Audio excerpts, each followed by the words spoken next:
Okay, I'm going to do a review of my build on the Ultimate Tire Changer, or just it's patterned after the Ultimate Tire Changer largely, but there's some improvements I'd like to show. I just tried to take and watch a lot of YouTube videos and take the best of everything I saw and put it all into one thing.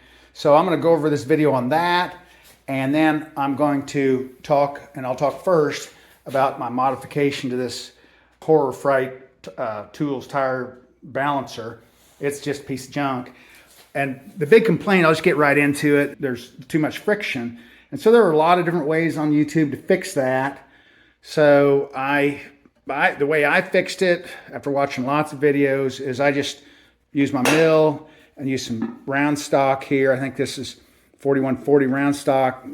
Drilled a hole in the back side, a 3/4 inch bored a hole in the center of it, glued it in there, and the top I'd already planed down with the face mill.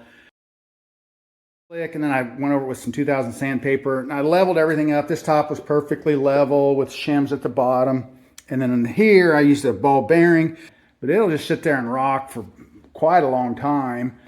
So, and I made sure the bubble was centered and everything else. The problem is, you get this on here and you can balance the tire and put your weights on and get it all looking like it's balanced.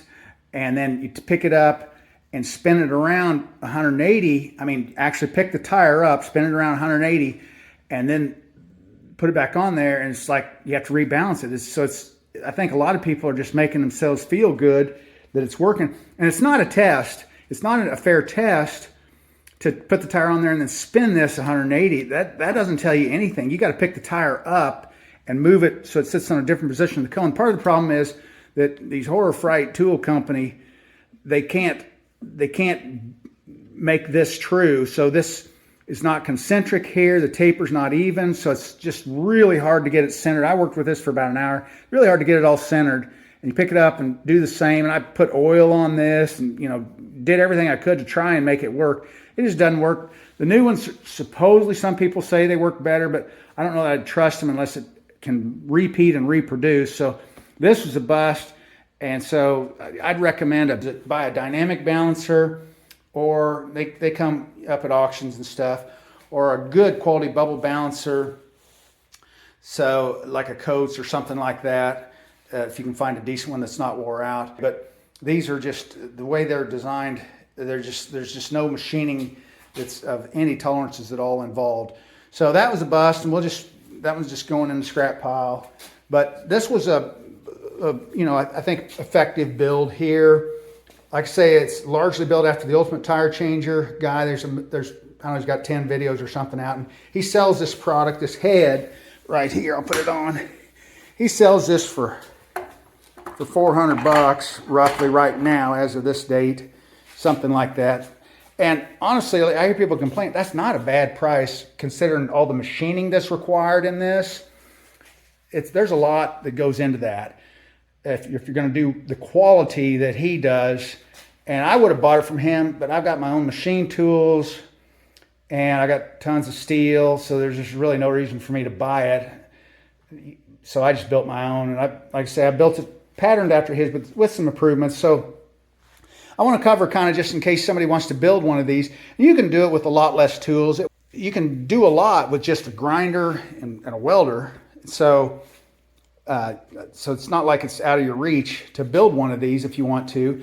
So I'll just start with this, and I'll show you. I used split collars here. The Ultimate Tire Changer guy, he uses a single collar, and I just like split ones. They're a little bit more.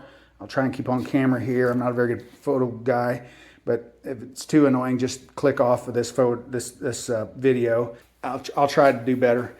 But this, I use a split collar here rather than a single one. They're just a little bit more, allow a little more tolerance. So I use those on the bottom. I'll show you the package on those. I used a Ruland, and then that's that. That's the numbers off of it. And the other one I think is a Climax.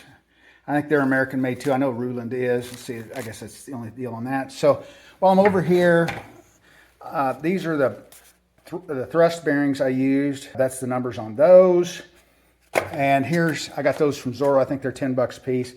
These are the washers, or what they call the races for those bearings, for those thrust bearings. These are like $2.50 a piece for 4 through Zorro. I kind of like Zorro. They're kind of a Granger outfit. Well, I'm over here. This is the 931 bronze that I use to make my own bushings. That's going to be kind of hard for some folks. You don't have to use bushings. I did, just because, you know, I've got the equipment to put them in. So that's kind of the deal on those. And here's, you can see the races and then the bearings in between there. So I also did something a little different. This inside pipe here, I just cut the old pipe off and welded it to a piece of drawn over mandrel pipe, because it's more dimensionally correct and it's a lot thicker. And then there's another reason I did it, because they got an Acme screw in here that's welded in here, and the original Horror Fright part just barely tack welded it, and people complained that they'd stick this in here because this just screws down. You know, I won't screw it all the way on, but this screws down, then you tighten it up with a tire iron, and it'll screw down, you know, against your cone to secure your wheel. Anyway, they broke off the Acme thread. There's Acme thread inside there. And then here's the original pipe. Look at the difference. Let me hold these. See, this is the Horror Fright here, and it's got a welded seam. This is DOM, drawn over mandrel, and it's much thicker.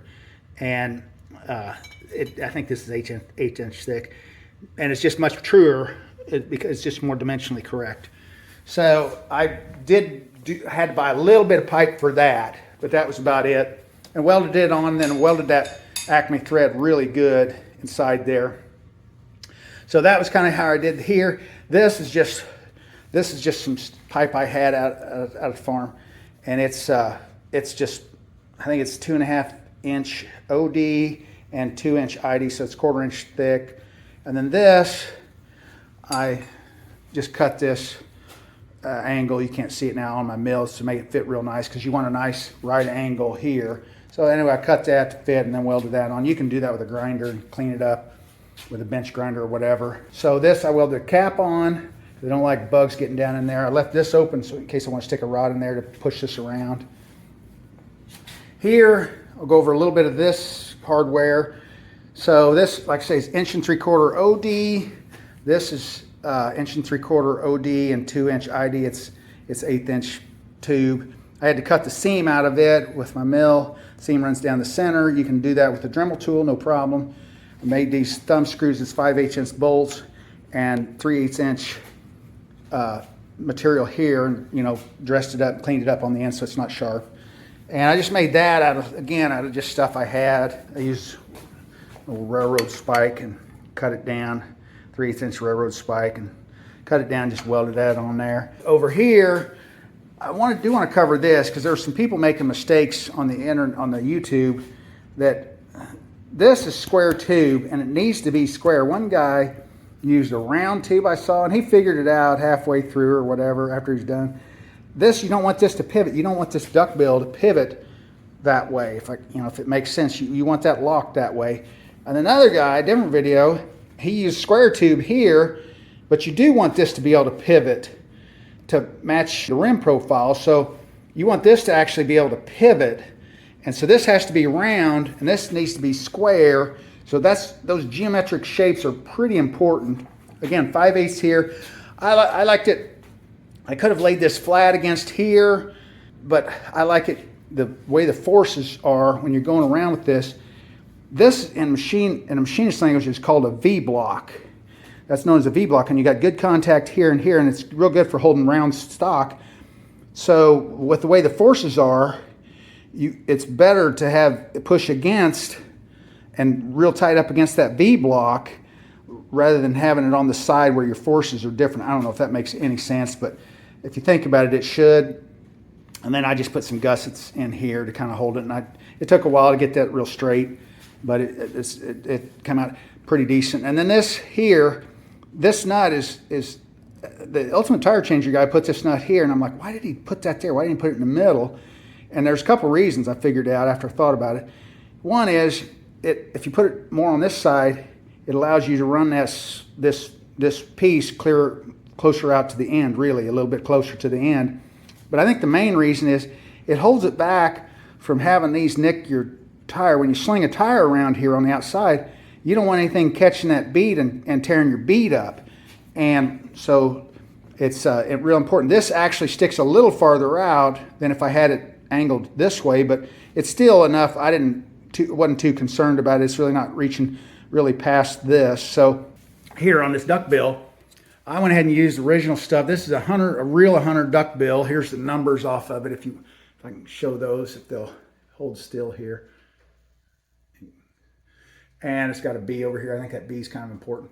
So there's one of the things I want to mention. I didn't have to, but I bought this plate from the Ultimate Tire Changer guy. He charged 17 bucks, which I thought was real reasonable, because by my machine time to make a plate like this I'd had that much tied up in it. So he used 1/4 inch plate. I do like the 1/4 inch because 3/8 would have stuck up too much. But so the 1/4 inch, the disadvantage of it was that I used 3. I'm going to try and show this here. I used 3.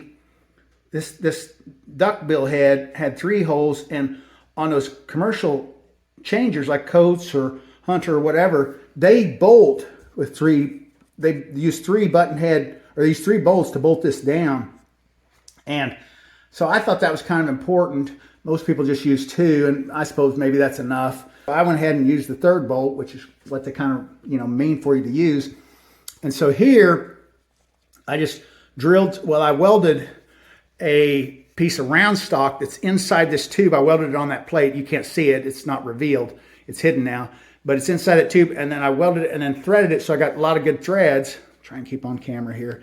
I welded that up through here, up on top, and then threaded the whole thing, so I got good thick threads here.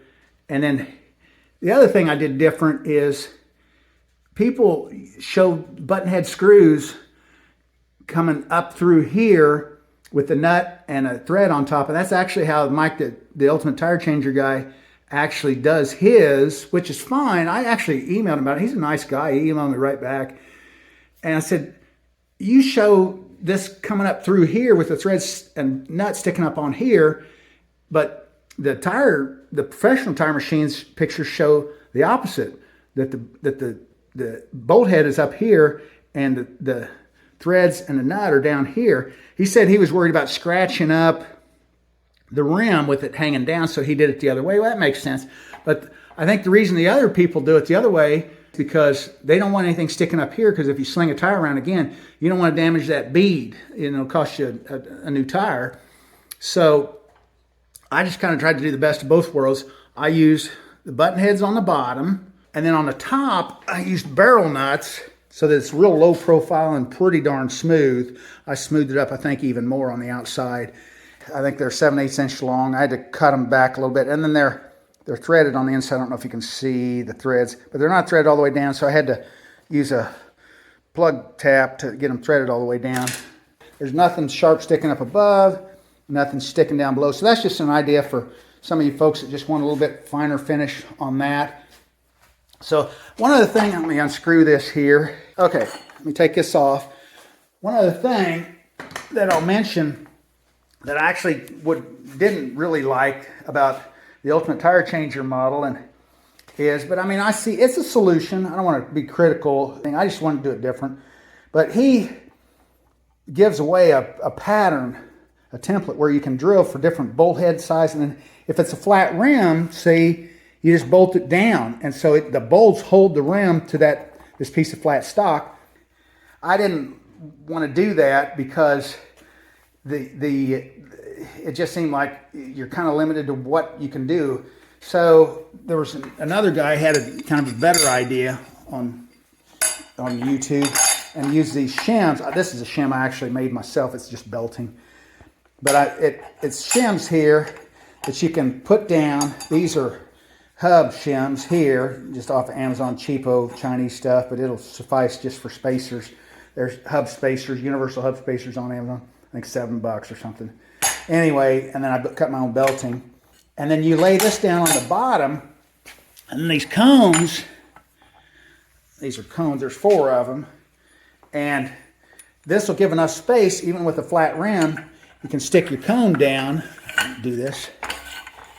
You can stick your cones down. These cones I had to bore out.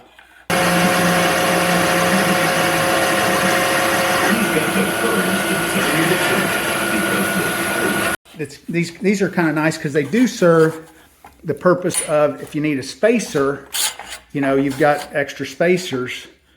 You don't have to buy a separate spacer. These will actually act like a spacer. So if you can envision this down here, and then the head on top of that, you know, the bottom of this head on top of that, screwing it all down and holding everything tight. So I just bought a set of these rather than trying to buy spacers and cones and whatever. The only other thing I see on this top is I use a pin instead of the pin coming up from underneath. A lot of people complain that the pin from underneath, it's hard to get a tire and get it to stay where you want it while you're mounting a tire on it. So I went ahead and took and slotted this out, and then took a pin that's actually, I think 5/16 steel. I welded it together, and then I slipped some real tight hose over it. So it fits pretty good. So that way it won't scratch aluminum wheels up either. And then I lock the shovel up with my pin like that. Some people use string here, but I welded 2 of these so that I can adjust this down, and still I got another thing to hold the pin up. I put little wires on here rather than strings. It's a little more durable. So I did that, and while we're at it on this shovel, Horror Fright sells a shovel that's really junky and cheaply made, and these bars bend and stuff. Some people have welded plate steel to strengthen them up and stuff. I just went ahead and made a new shovel because it's just a really cruddy end. So I bought one of these Hunter protectors to protect aluminum wheels, and there's the back side of it here, if you can see. And anyway, and then I took the profile, the curve of this, and then just bent a piece of 3/8 steel to match that. It turns out to be a radius of about 12 inches, or a diameter of, so it'd fit a diameter of 24-inch wheel. And then I just took a grinder. I didn't really have I don't have a bender, one of these roller benders to bend this. So I had to do this the old-fashioned way with just a torch with a rosebud tip, and just bend it around and work with it. And so I had some beat up marks, some hammer marks that I tried to grind out mostly. And then on the bottom, it needed to be much thinner, about 1/4 inch for the sleeve to fit. So I had to take quite a bit of material off the front and the back. Anyway, this is the only part that contacts the tire anyway. So then for this, instead of just using some cheapo thin stuff like they did, I just took a piece of, you can compare the difference here. I just took a piece of channel iron and notched this out, and then bent this in. Drilled it all out. These are 1/2-inch holes.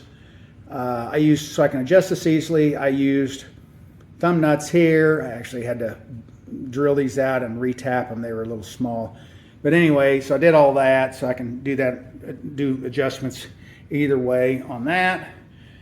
And then on the base, I had to redo the base because they use, when it came out, I mean, basically these things have to be completely reworked to make them work.